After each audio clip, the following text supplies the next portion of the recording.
नमस्कार, हमारे खास कार्यक्रम मुद्दे की बात में आप सभी का स्वागत है। मैं हूं आपके साथ गौरी शंकर।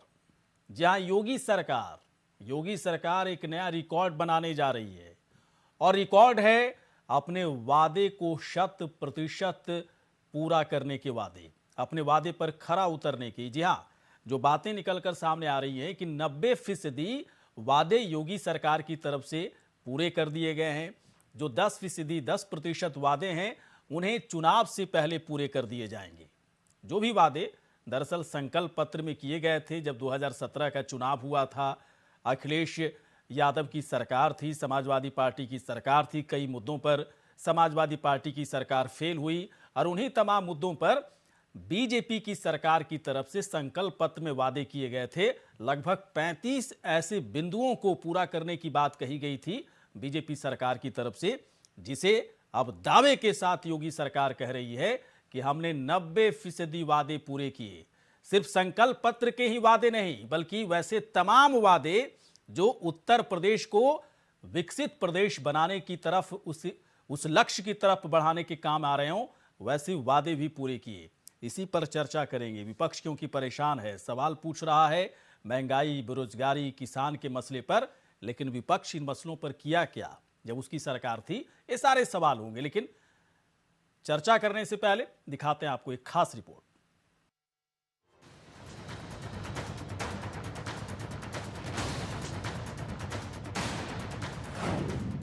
2017 के संकल्प पत्र पर खरा उतरे सीएम योगी। अकाउंट क्लियर करने में जुटी योगी सरकार।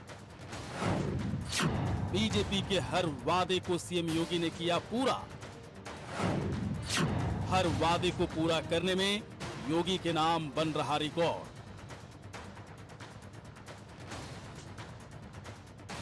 दो 2017 में जो किया था वादा, आज हर वादे पर सीएम योगी उतर रहे हैं खरा। 90% वादों का कर चुके हैं निपटारा। बाकी 10% वादे को भी चुनाव से पहले कर देंगे पूरा। यह दावा योगी सरकार की तरफ से की जा रही है और उस दावे की सच्चाई को देखते हुए कहा जा सकता है कि योगी ऐसे पहले सीएम हैं जो अपने हर वादे को पूरा करने का रिकॉर्ड बनाने वाले हैं। बीजेपी का संकल्प पत्र अमित शाह ने जारी किया था। इसमें बीजेपी ने 35 चुनावी वादे किए थे। इन चुनावी वादों में राम मंदिर बनाने से लेकर किसानों की कर्ज माफी और यूपी में बेरोजगारों को रोजगार देने का वादा था। वादों पर खरा योगी सरकार आखिरकार क्या क्या वादे पूरा कर चुकी है? 5 लाख से ज्यादा युवाओं को सरकारी नौकरी मिली है। मनरेगा के जरिए 1.5 करोड़ श्रमिकों को रोजगार मिला। प्रदेश में स्टार्टअप इकाइयों में 5 लाख रोजगार। औद्योगिक इकाइयों से 3 लाख युवाओं को रोजगार। ओडीओपी के जरिए 25 लाख लोगों को रोजगार। 50 लाख से ज्यादा लोगों को एमएसएमई से रोजगार। 4 साल में 36,000 करोड़ रुपए से 86 लाख किसानों का ऋण माफ। सुप्रीम कोर्ट के फैसले के बाद अयोध्या में राम मंदिर बन रहा है। पंजीकृत श्रमिकों को 5 लाख रुपए तक का इलाज कैशलेस। कानून व्यवस्था बेहतर होने का दावा। यूपी में माफिया और बाहुबलियों के खिलाफ कार्रवाई हुई है। कई अपराधियों के एनकाउंटर भी हुए। प्रधानमंत्री कृषि सिंचाई योजना के तहत 1706 करोड़ रुपए अप्रूव। केंद्र सरकार ने 3 तलाक को गैर कानूनी घोषित किया। गोरखपुर में एम्स बन रहा है। टैबलेट और स्मार्टफोन बांटने पर फोकस किया जा रहा है। दिसंबर से पहले टैबलेट और स्मार्टफोन का वादा पूरा कर लिया जाएगा। वादों के अलावा भी योगी सरकार के नाम और भी कई रिकॉर्ड हैं। सूबे में एक्सप्रेसवे का जाल बिछाने का शानदार काम हो रहा है। कोरोना प्रबंधन को लेकर योगी सरकार की दुनिया में तारीफ हुई है। पुलिस प्रशासन को जनता के प्रति जिम्मेदार बनाने का काम योगी सरकार ने किया है। भले ही योगी सरकार अपने सभी वादों को पूरा करने के दावे कर रही हो, लेकिन विपक्ष योगी सरकार को फेल बता रही है। महंगाई, बेरोजगारी, किसान के मुद्दे पर सरकार को फेल बता रही है, लेकिन सरकार का दावा है कि विपक्ष के आरोप पूरी तरह से बेबुनियाद है। Bureau report, India voice.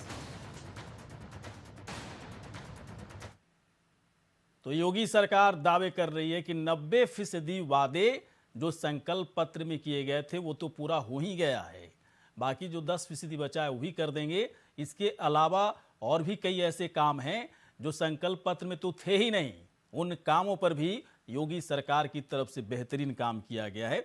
लेकिन विपक्ष सवाल उठा रहा है, सवाल उठाना भी चाहिए, क्योंकि ऐसा वाकई में होता तो नहीं था कभी कि कोई सरकार आए और अपने पूरे वादे को पूरा कर दे। लेकिन पहली बार ऐसा लग रहा है कि कोई सरकार उत्तर प्रदेश में आई है जो 100% अपने वादों पर खरा उतर रही है। एसएन सिंह, प्रवक्ता बीजेपी के, इस वक्त हमारे साथ हैं।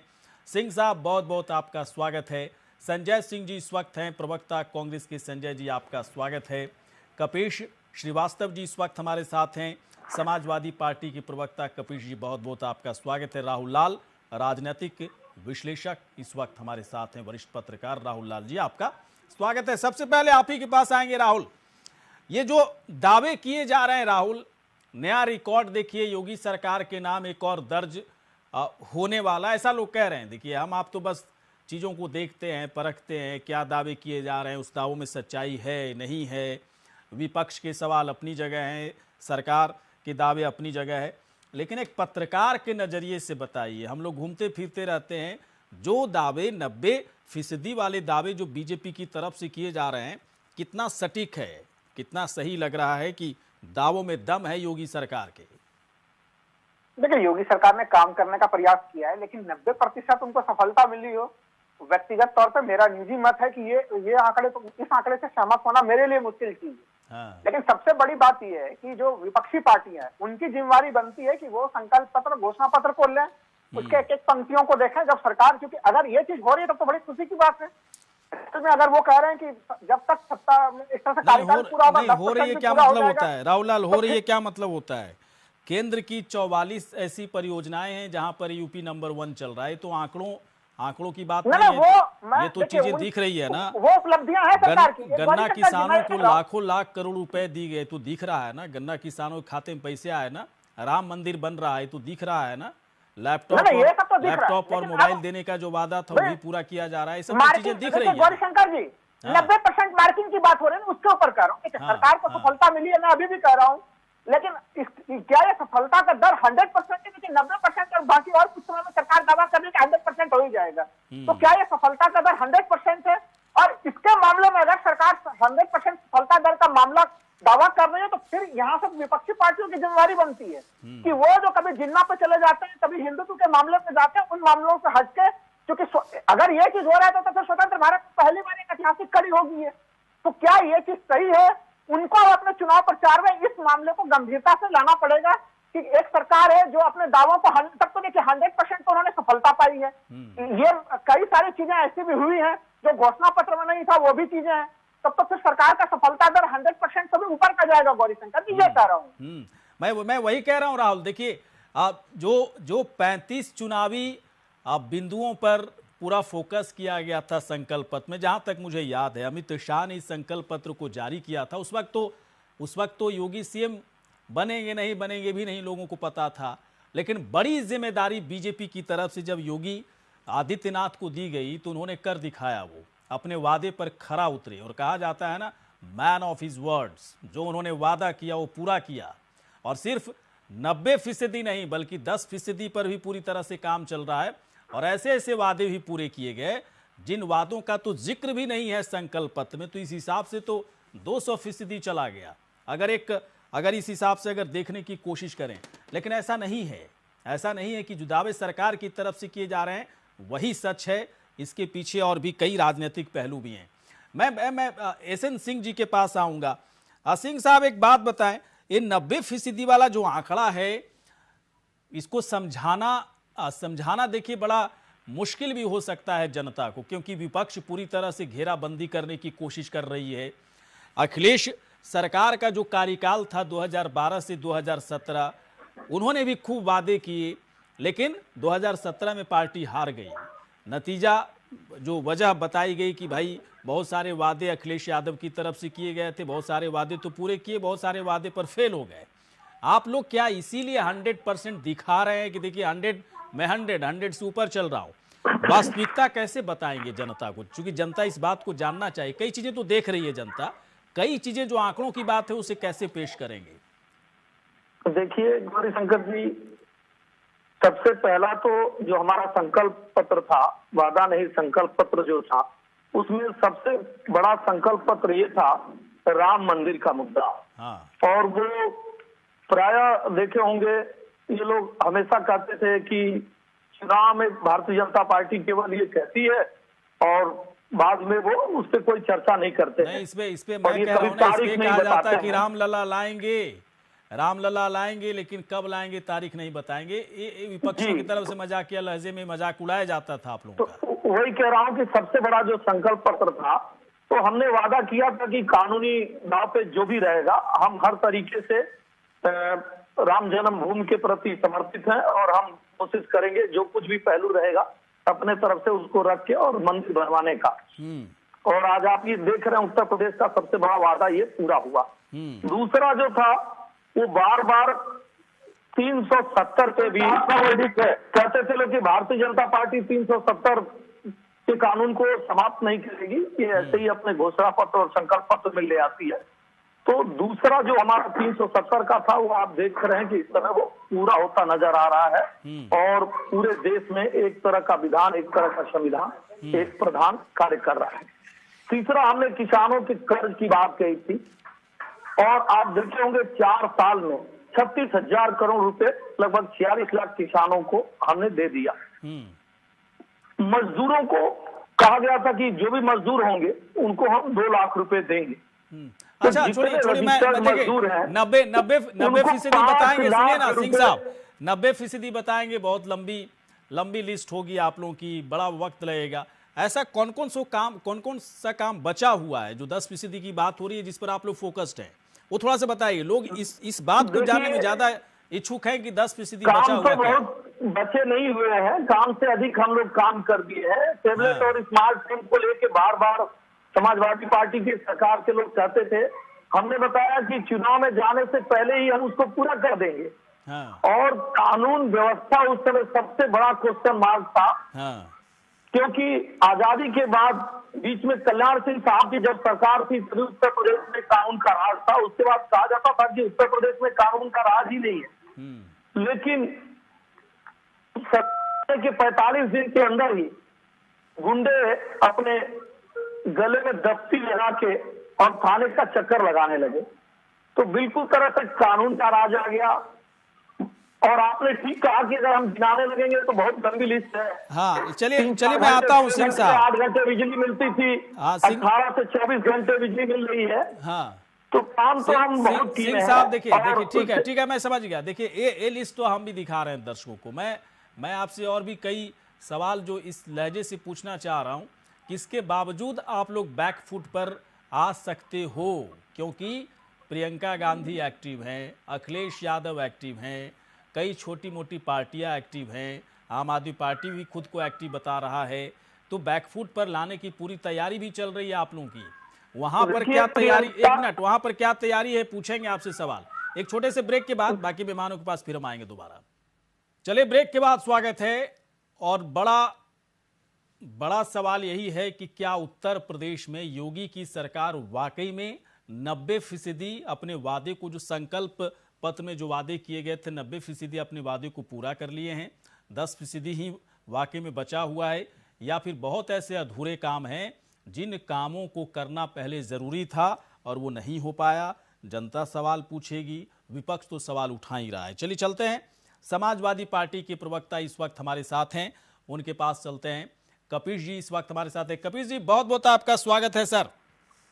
जी धन्यवाद गौरी शंकर जी। कपिश जी, देखिए बड़ा मतलब जब आप लोगों की सरकार थी 2012 से 2017 में, 17 तक आते आते तक बड़ी फजीहत हुई लॉ एंड ऑर्डर को लेकर के। कई ऐसी चीजें हैं। आप लोगों ने कहा था कि माया राज में जो भ्रष्टाचार है उस पर आयोग बैठाएंगे, किसान आयोग बनाएंगे, बुजुर्गों का ख्याल रखेंगे, महिलाओं का ख्याल रखेंगे, कानून व्यवस्था को दुरुस्त करेंगे। और इन्हीं तमाम मुद्दों पर एक बड़ा खेल हो गया आप लोगों के साथ, और बीजेपी की तरफ से बड़ा खेल किया गया, सरकार चली गई, आधे अधूरे काम हुए थे आपके कार्यकाल में। कितना आपको लगता है, जब कंपेयर करते होंगे ना आप लोग बैठ करके, देखिए कोई भी किसी पार्टी का कोई भी नेता हो, रात में तो कंपेयर चलता होगा, नहीं बीजेपी अच्छा काम कर रही है, नहीं हम लोग अच्छा काम किए, जरा बताइए ना सर कपीश जी। हाँ, गौरी शंकर जी, जब पहले ही अब सरकार से प्रश्न पूछने की हिम्मत ना कर सके मीडिया, हाँ, और पूर्ववर्ती सरकार जो चली गई, हाँ। जिसको जनता ने अपने विश्वास से किनारे किया था। नहीं सर, सवाल तो मैंने पूछा ऐसा नहीं है, जब बोल रहे थे सिंह साहब तो मैंने सवाल पूछा कि आप कह रहे हैं ना, ये आप कह रहे हैं जनता तो पूछेगी आपसे सवाल। आपकी पूरी रिपोर्टिंग मैंने देख ली, प्रो बीजेपी आपकी पूरी रिपोर्टिंग गई है, और आप जिस तरीके का वक्तव्य जारी कर रहे हैं उनके प्रवक्ता को बैठाने की जरूरत नहीं है। मैं आपको नमन करता हूँ आपकी पत्रकारिता को। अब आगे बोलता हूँ। भाई साहब क्या दिक्कत है, कपीश जी? कपीश जी मैं एक मिनट रुकिए सर, कपीश जी हाथ जोड़ने से पहले उसकी वजह भी जान लीजिए। आपसे जो सवाल मैं पूछा कपीश जी, सवाल ये था कि उन्हीं तमाम मुद्दों पर आपकी सरकार चली गई थी। ये निष्पक्ष नहीं थी, पहली चीज। और मैं दूसरी चीज पूछता हूँ आपसे, राम मंदिर का क्रेडिट आप किस आधार पर दे रहे हैं? आप अगर आप पत्रकार हैं तो मुझे बताइए, सुप्रीम कोर्ट और सरकार का काम एक है, मल्टीस्क्यू थ्योरी कहां पर? आप अपनी बात रखें ना सर, मेरे ऊपर सवाल मत उठाओ। ये संकल्प, एक मिनट कपीश जी, आप भी पढ़ते हो मैं भी पढ़ता हूँ, सुनिए तो, ये राम मंदिर का वादा संकल्प पत्र में था या नहीं था? मैं थोड़ी बोल रहा हूँ, संकल्प पत्र में कपीश जी राम मंदिर का वादा था ना। अभी वादा कैसे पूरा हुआ अलग डिबेट है। एक पत्रकार होने के नाते आपने सुप्रीम कोर्ट के वर्डिक्ट का अपमान किया है। ऐसा है कपीश जी, ऐसा है कपीश जी ना, जनता पार्टी के आदेश पर नहीं बन रहा है कपीश जी। कम से कम आपको पत्रकारिता की फजीहत नहीं करानी चाहिए। सुनिए, आज अगर आपके साथ कोई दिक्कत है, तबीयत खराब है, परेशान हो रहे हैं, पानी पीना है तो पी लीजिए, है ना, पानी पीना है तो पी लीजिए। लेकिन सुन लीजिए भाई साहब, सुनिए ना, आप जो है ना, आप वरिष्ठ प्रवक्ता हैं, थोड़ा सा इज्जत से बात कर लीजिए। मैं भी इज्जत से बात कर लूंगा, नहीं तो जिस लहजे में आप बात कर रहे हो ना, मैं भी उसी लहजे में बात करूंगा, सुन लीजिए। मैंने क्या गलत सवाल पूछा भाई साहब आपसे? पत्रकारिता से कहां? एक मिनट भाई साहब, कपीश जी आप कौन सी नेतागिरी कर रहे हो? कपीश जी बता दो ना, ऐसे बोलोगे तो मैं भी 25 आरोप लगा दूंगा। आप मुझे बताओ, संकल्प पत्र, अरे सुनिए भाई साहब, सुनिए, आप संकल्प पत्र बीजेपी का पढ़े होंगे ना, राम मंदिर का वादा था या नहीं था? उसमें अपमान क्यों किया? गौरी शंकर ये बताइए आप। देश का अपमान और झूठा जो है कपीश लग रहा है मुझे, है ना, कपीश लग रहा है मुझे। कपीश श्रीवास्तव ने बीजेपी का संकल्प पत्र पढ़ा था या नहीं पढ़ा था? कपीश श्रीवास्तव बता दो, कपीश श्रीवास्तव आप बता दो, आपने बीजेपी का संकल्प पत्र पढ़ा था या नहीं पढ़ा था? मेरा सवाल है कि संकल्प पत्र में राम मंदिर का वादा बीजेपी की तरफ से था या नहीं था? हिम्मत बहुत है कपीश जी, आप डरपोक आदमी हो, आप हिम्मत से बात नहीं कर रहे हो, आप घबराए हुए आदमी हो, है ना। मेरे अंदर हिम्मत है इसलिए सवाल पूछ रहा हूं। समाजवादी पार्टी के प्रवक्ता कपीश श्रीवास्तव डरपोक आदमी है, उसने संकल्प पत्र पढ़ा ही नहीं और एंकर पे सवाल उठाना शुरू कर दिया। क्या संकल्प पत्र में राम मंदिर का मुद्दा बीजेपी का था या नहीं था? कपीश से बता दो ना, है ना। बैठे मतलब पहला सवाल पूछो और एंकर को गाली देना शुरू कर देते हो। कपीश श्रीवास्तव क्या आपने बीजेपी के संकल्प पत्र में राम मंदिर के मुद्दे को देखा या नहीं देखा? नहीं देखा तो अनभिज्ञ हो आप डरपोक आदमी हो। आप जो है आप थर्ड ग्रेड के प्रवक्ता हो, आप समाजवादी पार्टी के। हो गया, यही सुनना चाह रहे थे शंकर, तुम बिके हुए पत्रकार हो। हाँ मुझे पता है, सब लोग यही बोल रहे हैं। बताओ ना, सुप्रीम कोर्ट के वर्डिक्ट का अपमान क्यों? भाई साहब सुप्रीम कोर्ट कहां से बीच में आ गया? मुझे तो ये बता दो कपीश जी, बता दो संकल्प पत्र में राम मंदिर का मुद्दा था या नहीं था? तो मैं तो बोल रहा हूँ, तुम तामत करो, इज्जत से बात करो, कपीश जी इज्जत से बात बात करो, तुम तमाम करने के लिए यहाँ पे नहीं बुलाया तुमको, मैं समझ गया। मैं तुमको आपको सबको कर दूंगा आपको, है ना। तुम ताम मत बोलो भाई साहब, तुम ताम मत बोलो, है ना। पढ़े लिखे हो ना, पढ़े लिखे हो, पढ़े लिखे जैसा बिहेव करो। सरकार बनना चाहते हैं तो समाजवादी मैं एक मिनट चिल्लाने से नहीं होगा। तबीयत खराब है बता दीजिए, दवाई भेजवा देंगे आपको, है ना। ठंडा पानी पी लीजिए। बताया कि सरकार का सुप्रीम कोर्ट कहां से आ गया सिंह साहब? आपके संकल्प पत्र में राम मंदिर का वादा था या नहीं था, बता दीजिए। मुझे बताइए, आप सुप्रीम कोर्ट के वर्डिक्ट का पालन क्यों किए? इसलिए सुन लीजिए कपिल जी, अब सुन लीजिए। मुझे गौरीशंकर जी के प्रश्न का जवाब चाहिए। थोड़ी देर पहले तो तुम तड़ाक पे आ गए थे कपिल जी, आप थोड़ी देर पहले तुम तड़ाक पे आ गए तो गौरी जी बोल रहे हो आप, है ना। गौरी जी बोल रहे हो, मीडिया चैनल का इस्तेमाल मैंने पहले सवाल में उठर गया। हमारी बात हमको कहने दीजिए, अपनी बात आप नहीं। आप सिंह साहब मैंने सवाल पूछा। अब सुनिए, अरे सुनिए कपिल जी, आपको सुनने में दिक्कत है। आप जो है समाजवादी पार्टी के एक डरपोक प्रवक्ता हो जो हिम्मत से बात नहीं करता है ना। हिम्मत जब खत्म हो जाती है तो एंकर पे सवाल उठाता है। डरपोक प्रवक्ता हो आप, मान लो इस चीज को। कपिल जी डरपोक हो। जिस हिम्मत से मैं आपसे सवाल पूछ रहा हूं उसी हिम्मत से जवाब दो ना। मेरे ऊपर सवाल क्यों उठा रहे हो कपिल जी? सिंह साहब चलिए रुकिए सिंह साहब मैं आता हूं आपके पास।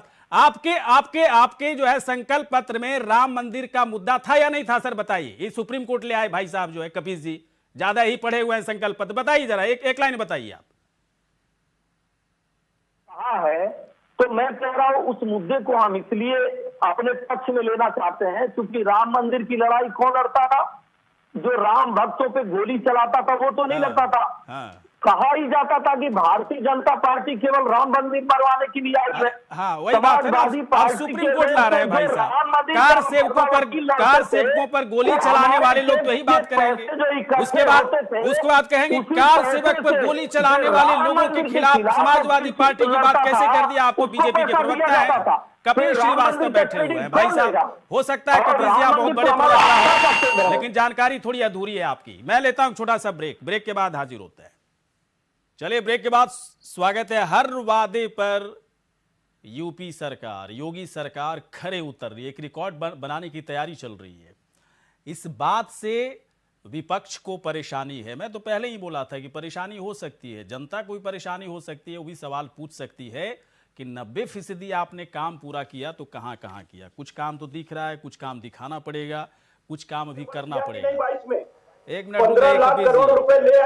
कपिल जी रुक जाइए, बता दूं आपको। नहीं बता देता हूं, सुन लीजिए। सुन लीजिए, मायाराज के भ्रष्टाचार पर आयोग नहीं बनाया, कानून व्यवस्था पर आप लोग की फजीहत हुई, भूमि अधिग्रहण पर 6 गुना मुआवजा देना था नहीं दिया, किसान आयोग बैठाना था नहीं दिया, कानून व्यवस्था ऐसी थी ना कि हर 4 दिन के बाद दंगे होते थे।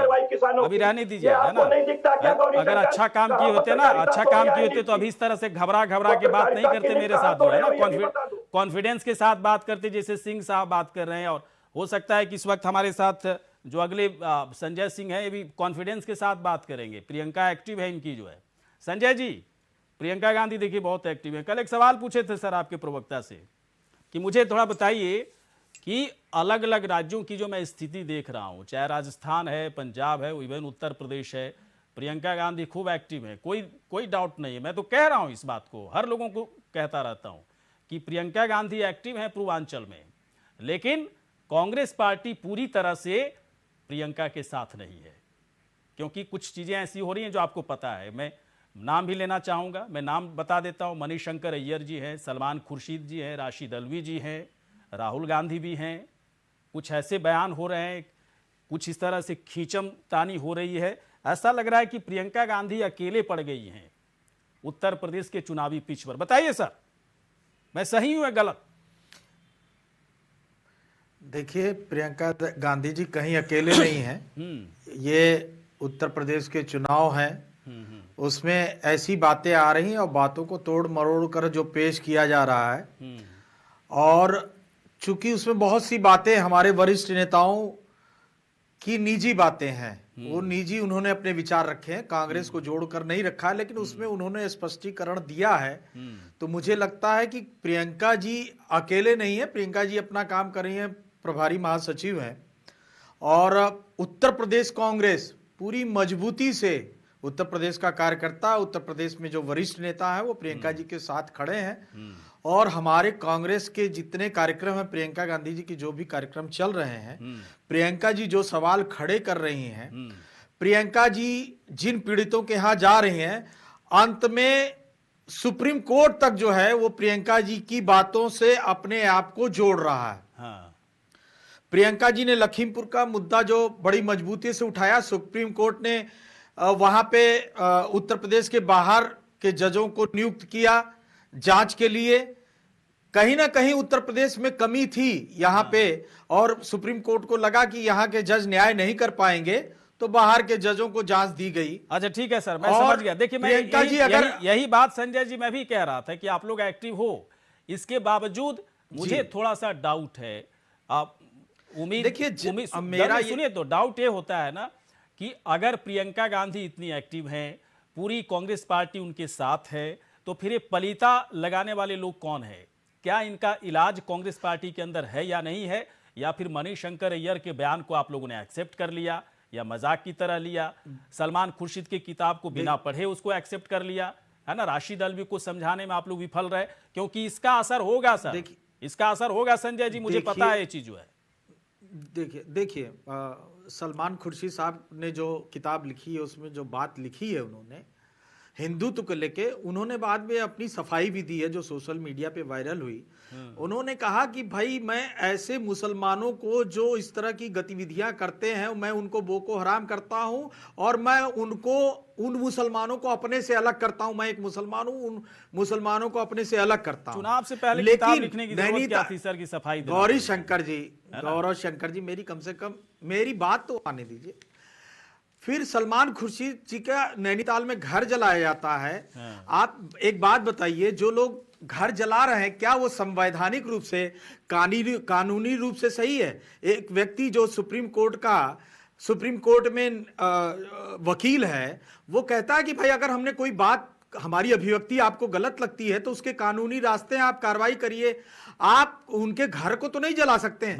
कहीं ना कहीं जो ऐसे तत्व हैं जो घर जलाने के राह पे चल पड़ते हैं, संजय जी सुन लीजिए, गौरी शंकर जी मेरी बात खत्म हो रही है, मेरी बात खत्म हो रही है। जो ऐसे व्यक्ति जो सलमान खुर्शीद का मकान जला देते हैं, उनको कहीं ना कहीं रोकने का काम सरकार का, राजधर्म पालन करने का जो अटल जी नसीहत देते थे, वो माननीय प्रधानमंत्री से हम उम्मीद करते हैं वो इसकी निंदा करें। ठीक है संजय, उनका घर जलाया गया। मैं समझ गया आपका स्टैंड ये है कि ठीक है, प्रियंका गांधी एक्टिव एक तरफ है, बाकी जो आपने देखिए, जो बाकी जो बड़े नेता मेरे साथ अन्याय हो रहा है, उसकी तमाम सफाई आप लोग के बाद गौरी शंकर जी, थोड़ी देर के बाद आऊंगा सर। गौरी शंकर जी नहीं लंबा हो गया, गौरी शंकर जी आपके चैनल पे अन्याय हो रहा है, लंबा कहीं नहीं। आपने सरकार पे मुझे टिप्पणी करने ही नहीं दी, उत्तर प्रदेश सरकार पे। नहीं सर, अब कीजिए ना, मुझे करने दीजिए, आप कीजिए। नहीं, आपने मेरे पर सवाल कर दिए, मेरे नेताओं पे सवाल कर दिए, जो मैनिफेस्टो है, संकल्प पर जो डिबेट है, उसमें मुझे बोलने दीजिए। क्या दिक्कत है सर? रायबरेली तक तो है, इस मैनिफेस्टो से क्या लेना देना आपको? कुछ है? देखिए, जीत हार अपनी जगह है गौरी शंकर जी, जीत हार 90% जो है वो उनकी घोषणा करने पे नहीं है। आप बताइए, महंगाई पे, रोजगार पे अगर बातें नहीं हो रही है, सरकार आज उत्तर प्रदेश, महात्मा गांधी की बात आपको नहीं याद आती है? गौरी शंकर जी, गौरी शंकर जी, संजय जी, हम कांग्रेसियों, हम छोटा सा सवाल दे दीजिए। आप मेरी पूरी बात होने देंगे? आप नहीं सुनना है तो मुझे मत बुलाइए। आप मैं कह रहा हूँ, मैं तो बोल ही नहीं रहा हूँ संजय जी, मैं तो बोल ही नहीं रहा हूँ। मुझे सरकार पे जो सवाल खड़े करने हैं, मुझे खड़े करने दीजिए। तो आप उस पे एक छोटा सा सिंह जी जरा चुप रहिए, मेरी बात आ जाने दीजिए। सिंह साहब, संजय जी क्या सवाल है आपको? पूछिए। आधे उत्तर प्रदेश में भाजपा जा नहीं पाएगी। बोलिए, बात रखिए आप। आधे उत्तर प्रदेश में भाजपा नहीं जा पाएगी, क्या मतलब है इसका? चलिए सर, मैं थोड़ी देर के बाद आता हूँ, थोड़ी देर के बाद राहुल के पास आते हैं। राहुल, एक बात बताएं, मैं मैनिफेस्टो पे बात कर रहा हूँ, पार्टी को तो आगे निकल गए हैं। क्या कांग्रेस समाजवादी पार्टी से आगे निकल गई है? क्या एक कांग्रेस लगा रही है? गौरीशंकर जी आवाज नहीं आई है, फिर से सवाल दोहरा दीजिएगा। हाँ, थोड़ी सी ऑडियो की दिक्कत आ रही है, पता नहीं बम। हाँ, क्या सवाल है, आवाज आ रही है? राहुल मैं आपके पास आ रहा हूँ। राहुल एक बात बताएं, ये मैनिफेस्टो को लेकर के बीजेपी, ठीक है सरकार है बीजेपी की, कॉन्फिडेंट नजर आ रही है। इसी मैनिफेस्टो पे हम समाजवादी पार्टी के आप कपिल जी से बात करें तो घबराए बात कर रहे हैं। उनको लग रहा है कि पता नहीं इस एंकर को मैं क्या बोल दूं, क्या गालियां बक दूं ताकि संतुष्टि उनको मिल जाए, है ना। बिकाऊ बोल दिया, है ना, सवाल का जवाब नहीं दिया लेकिन बिकाऊ जरूर बोल दिया। कुछ सवाल जो रिलेटेड थे कांग्रेस के प्रवक्ता से उनसे पूछे, उन्होंने अपनी बात रखी, मुझ पर सवाल उठाए बिना। मैं इनको फिर मौका दूंगा, ऐसा नहीं कि नहीं आएंगे दोबारा। आपसे मुझे राहुल ये जानना है, इसके बावजूद उत्तर प्रदेश में 4.5 साल के दरमियान क्या कोई बदलाव नहीं दिखा? जो विपक्ष कह रहा है वो सच है, जो कपिल जी कह रहे हैं वही सच है, वो ब्रह्म सत्य उसको मान लिया जाए, या फिर योगी सरकार जो दावे कर रही है उसमें दम दिखता है? आपको बताइए ना सर। देखिए, एक चीज जो जिसको लेके एक तरह से कपिल जी और एहसन सिंह के बीच में जो मामला था, वो देखिए ये आपका जो सवाल था कि क्या इनके घोषणा पत्र में था कि नहीं था राम मंदिर का निर्माण? था, घोषणा पत्र में था भाई साहब। क्या आज के डेट में राम मंदिर का निर्माण बात कर रहा हूँ, कहा सुप्रीम कोर्ट और फला ढिकान सब करने लगे, मुझे बिकाऊ बता दिया। एक लाइन में बात पूरा कर दूंगा। लेकिन जो कपिल जी बस एक सेकंड मैं कह रहा हूँ कि, लेकिन हाँ ये बात तय है कि भारतीय जनता पार्टी ने काम पूरा किया, लेकिन ये काम जो कि कपिल जी कहना चाह रहे थे, वो ये कहना चाह रहे थे कि माननीय सर्वोच्च न्यायालय के आदेशानुसार ये कार्य हो रहा है। हुआ ना भाई, ऐसा तो नहीं कि नहीं हुआ। लेकिन अगर कांग्रेस की सरकार रहती तो कांग्रेस भी इसको क्रेडिट लेती ना। कपिल जी नहीं लेते क्या क्रेडिट, है ना? फैसला था, कपिल जी क्रेडिट नहीं लेते क्या? पूर्वांचल पर क्रेडिट लेने के लिए तो दौड़ रहे हैं कपिल जी की, पूर्वांचल पर क्रेडिट लेने के लिए, है ना? कहा सुप्रीम कोर्ट की बात करते हैं।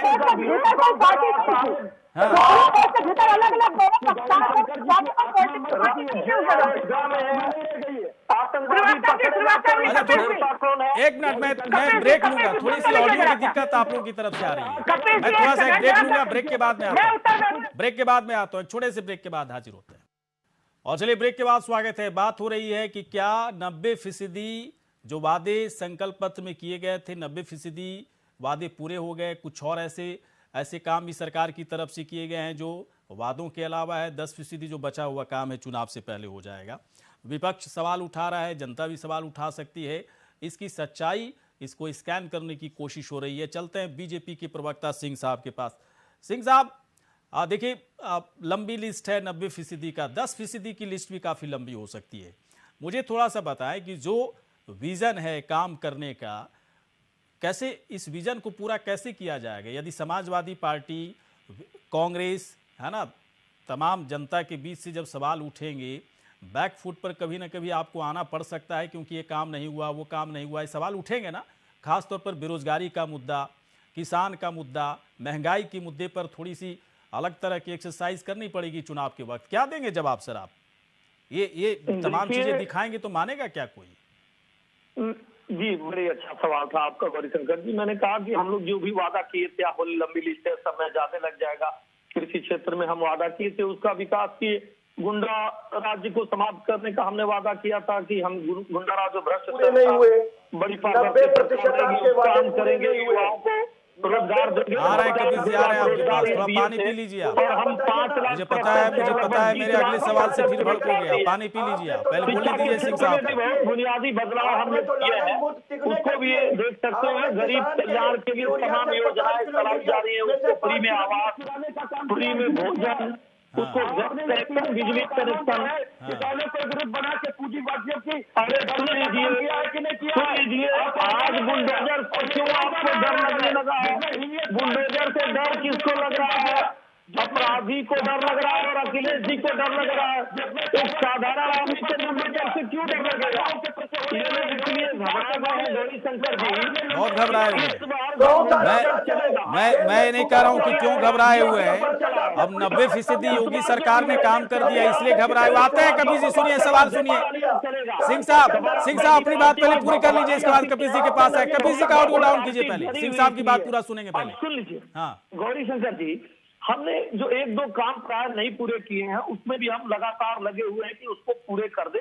हाँ। जैसे हमने कहा था कि 6 एम्स बनवाएंगे हम, हाँ। 3 एम्स बन गया है, 30 मेडिकल कॉलेज बन गया है और बाकी पे काम चल रहा है।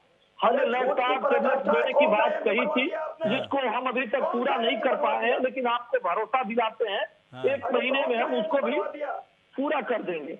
चलिए सर, सबसे बड़ी बात चलिए ठीक है, मैं समझ गया। देखिए मैं समझ गया, 2-4 बातें जो आप लोगों की तरफ से कही जा रही है, जो दावे किए जा रहे हैं 90% काम है। वैसे तमाम काम जो कंप्लीट नहीं हुए हैं उसे पूरा कर लिया जाएगा। काम से ज्यादा आप लोग दावे कर रहे हैं, लेकिन मैं अभी भी कह रहा हूं महंगाई, बेरोजगारी, किसान के मसले पर भी आप लोगों के दावे दिख रहे हैं कि आप लोगों ने किया है, लेकिन कोई मानने के लिए तैयार नहीं है। दिक्कत है कि कोई मानने के लिए तैयार नहीं। प्रदेश में इस बात को कैसे समझा पाएंगे? मैं आता हूं कपिल जी के पास आता हूं। कपिल जी मेरा सवाल आपसे, देखिए आप तक जैसे ही टर्न आता है ना उससे पहले ही इतना बोल चुके रहते हो कि सवाल आपके लिए खत्म हो चुका रहता है। आप तो महिमा मंडित कर रहे हैं। सुन लीजिए भाई साहब, महिमा मंडित आप भी महिमा मंडित जो है ना, महिमा मंडित करने वाला काम जो है आप लोगों का रहता होगा, ठीक है? मैं नहीं करता हूँ। पूछा ना ढंग का सवाल, पूछा ना संजय जी से, ढंग से जवाब दिए। वो भी तो प्रवक्ता हैं, पढ़े लिखे प्रवक्ता, सभी की तरह बात कर रहे हैं। आपकी तरह सभी की तरह बात थोड़ा ही कर रहे हैं, है ना? कांग्रेस पार्टी उत्तर प्रदेश में ठीक है, बहुत मजबूत स्थिति में, लेकिन सभ्यता तो है उसके पास, बात तो ढंग से करती है। समाजवादी पार्टी के प्रवक्ता की तरह सभ्य तो नहीं है वो, है ना, जो तुम तड़ाक पे सीधे आ जाता है बातचीत करने में। यही है कपिल जी, यही संस्कार है समाजवादी पार्टी का, है ना? तुम तड़ाक आ जाओ, बिका हुआ पत्रकार, पता नहीं क्या क्या बोला आपने, गालियां दी आपने, जो यही संस्कार है समाजवादी पार्टी का, है ना? अखिलेश यादव को तो पसंद नहीं आएगा। अखिलेश यादव संस्कारी है, मुझे पता है। आपके जैसे लोगों को पता नहीं तो प्रवक्ता रखा है उन्होंने, है ना? बड़ी हैरानी होती है मुझे। आपको बात करने नहीं आता है कभी जी, थोड़ा ध्यान रखिएगा। चलिए मुझे एक सवाल का जवाब दीजिए, बाकी ठीक है आरोप प्रत्यारोप कर लीजिएगा। मुझे बड़ा डाउट है, मुझे एक चीज बताइए कपिल जी। 60% लोग आपको कहते हैं कि बिके हुए पत्रकार। हाँ ठीक है, आप लिख लीजिए कहीं पे, गौरीशंकर बिका हुआ पत्रकार है, फिर भी मेरे सवाल आएंगे आपके पास, है ना? ठीक है, आप जो है ना, आप इस डिबेट में सिर्फ इसलिए आते हो, सुन लीजिए भाई साहब, डिबेट में इसलिए आते हो कि गौरीशंकर के ऊपर सवाल कैसे उठाना है। अखिलेश यादव के बारे में एक शब्द नहीं बोला आपने कभी। सुनिए तो भाई साहब, सवाल तो सुनिए तब तो पूछूं। अरे सवाल सुनिए भाई साहब, सवाल सुनिए। मुझे पता है अगला सवाल जो है ना उसमें और भड़क हो गया। मृत्यु हो रही है, आपने प्रश्न किया, अगले सवाल में आप और भड़क जाओगे। अगला सवाल ये है कि ये बताइए, अगले सवाल ये है, सफाई में नाच, सुनिए, सफाई में नाच गाने का प्रोग्राम होता था सफाई में, है ना? और आसपास के गरीबों को बुलाया जाता था ना, जमीन पर उसको बैठाया जाता था, और मुलायम सिंह का पूरा खानदान, आप लोग का पूरा खानदान आसपास चेयर बना करके बैठता था। यही विकास था ना? अरे आप पहले देख लो ना। रहने दीजिए, मैं सवाल नहीं पूछूंगा आपसे, सवाल ही नहीं पूछूंगा, मैं समझ गया। आप जो है समाजवादी पार्टी के 3rd ग्रेड प्रवक्ता हो, ठीक है, जिसको बात करने नहीं आता, असभ्य की तरह बिहेव करता। अखिलेश यादव को भी शर्म आ रही होगी आपके ऊपर। रहने दीजिए, मैं आता हूं संजय जी के पास। संजय जी बहुत एक बात मैं पूछना चाह रहा हूं, कांग्रेस का रोड मैप उत्तर प्रदेश में क्या दिख रहा है, बताइए सर। मुझे थोड़ा सा कंफ्यूजन था इसलिए मैं पूछ लिया, बताइए। प्रियंका गांधी में बताइए सर। मुझे सरकार पे जो 90%, हाँ इसमें बताइए, इसमें बताइए कुछ टिप्पणी करनी। हाँ, कानून व्यवस्था की बात कर रहे हैं, कल ही 2 जिलों में एक लड़की ट्यूशन जाते हुए और एक लड़की स्कूल जाते हुए किडनैप कर ली गई, और उसके बाद उसमें से एक लड़की की हत्या कर दी गई। ये 2-4 माफियाओं का घर ढहाकर इनको लगता है कि कानून व्यवस्था ठीक हो गई है। पुलिसिया आतंक इतना ज्यादा है कि रात में लड़की जो है बलात्कार पीड़िता रात में जला दी जाती है, और थानों पे पूछताछ के नाम पर ले जाया जाता है। उनको इतना पीटा जाता है कि जो है मौत हो जाती है, आरोपी मर जाता है। हाँ। ये है कानून व्यवस्था उत्तर प्रदेश की। किसान सड़कों पर है, महंगाई का हाल बुरा है, छुट्टा जानवर इतना तंग कर रहे हैं, बिजली जो 24 घंटे कहते हैं 24 घंटे कहीं आ नहीं रही है। यहीं लखनऊ में आप चले जाइए, हैं आउटर एरिया में 15 जगह जो है 15 घंटे बिजली आना मुश्किल है। तो ये सब सरकार आत्ममुक्तता में जी रही है। पहले जनता को फील गुड कराती थी, अब वो अपने विधायक को फील गुड करा रही कि उनके विधायक कम से कम क्षेत्र में जाए, प्रचार तो कर लें। हाँ। इनके ज्यादातर विधायक हारने वाले हैं और इसी डर से एक मार्केट में एक खबर है कि ये कम से कम 150 टिकट काटने वाले हैं। हाँ। अगर इन्होंने इतना ही अच्छा काम किया है, 90% अगर काम किया है, तो विधायकों को टिकट काटने की नौबत क्यों आ रही है? ये सवाल सही उठा रहे हैं मुख्यमंत्री कहते हैं, ये सवाल सही है संजय जी आपका। जल्दी से बात पूरी कीजिए। मुख्यमंत्री बात 2 लाइन। हाँ। मुख्यमंत्री कहते हैं कि हमारे पास रोजगार तो बहुत है, लेकिन योग्य लोग नहीं है। योग्य लोग नहीं है तो लाठियां कौन सड़कों पे खा के आज रोज खाता है? आज तक मैंने कभी किसी मुख्यमंत्री को किसी बेरोजगार नौजवान से बात करते नहीं देखा है। और दूसरी चीज कि यहाँ पे जितने लोग आते हैं महंगाई की लेके बात करते हैं, महंगाई पे कभी कोई बात नहीं हो। डीजल पेट्रोल का कहते थे, डीजल पे नहीं डिबेट खूब किए हम लोग सर, डिबेट किए हैं, उसमें ऐसा नहीं सवाल उठा है। और मैं तो आज भी सवाल उठा रहा हूँ सिंह साहब के ऊपर कि सब मैटर पे जब ये तमाम मसलों पर सवाल उठेगा तो क्या जवाब दोगे? सिंह साहब जो सवाल उठा रहे हैं, सिंह साहब एसएन सिंह गौरी शंकर पे सवाल, मैं गौरी शंकर के माध्यम से भाजपा पे सवाल कर रहा हूं। मुझे जरूरत नहीं है। संजय जी एक मिनट रुकिए। एसएन सिंह जो सवाल संजय जी उठा रहे हैं, एक सवाल जो सवाल मैंने 5 साल में एक चीज देखी है। 1 मिनट सर, संजय जी हो गया, समय थोड़ा कम है सर। बीजेपी के सिंह साहब, भाई साहब आप जवाब दीजिए ना, मैं आपसे बोल रहा हूँ, आपको पता नहीं क्या वेट करते रहते हो। जवाब दीजिए सिंह साहब। एसएन सिंह आपसे मैं पूछ रहा हूँ, ये जो सवाल उठाया गया कांग्रेस के प्रवक्ता की तरफ से, यही सब सवाल चुनाव के वक्त भी उठेंगे, क्या जवाब होगा बताइए? विधायक सड़क पे नहीं जाएंगे, आप देखिएगा। ये फील गुड कराने के संजय जी थोड़ा रुकेंगे, बोलने दीजिए।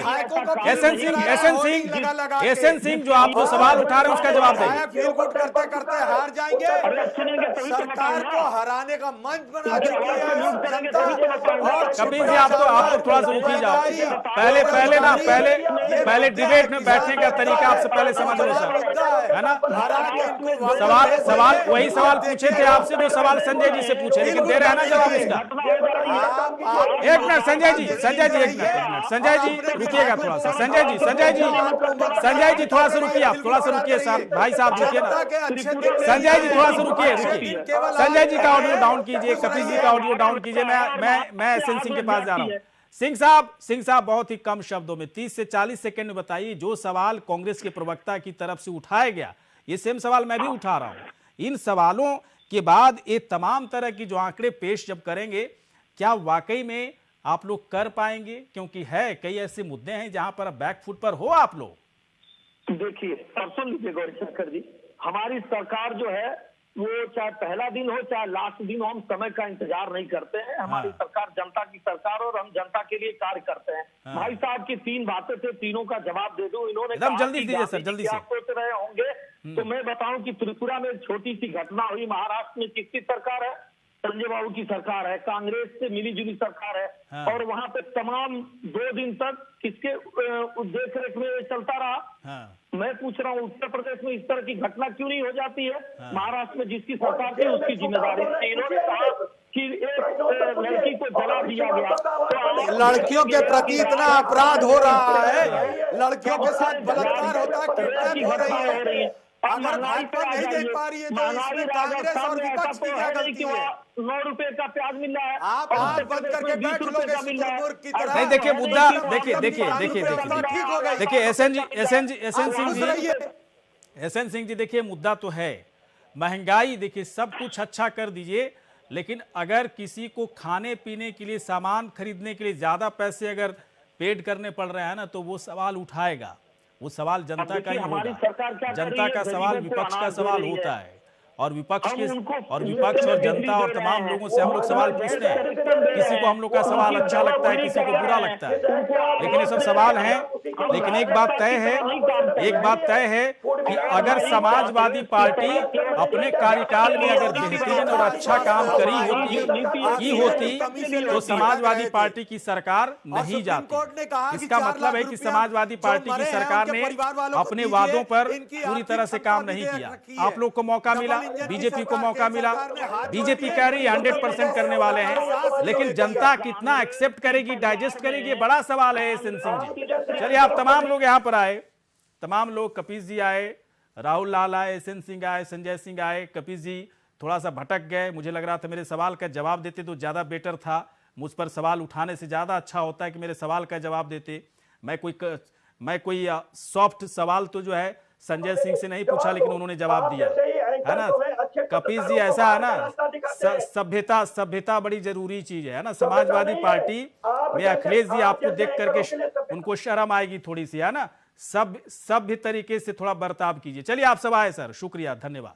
इसी के साथ खास कार्यक्रम इतना ही, नमस्कार।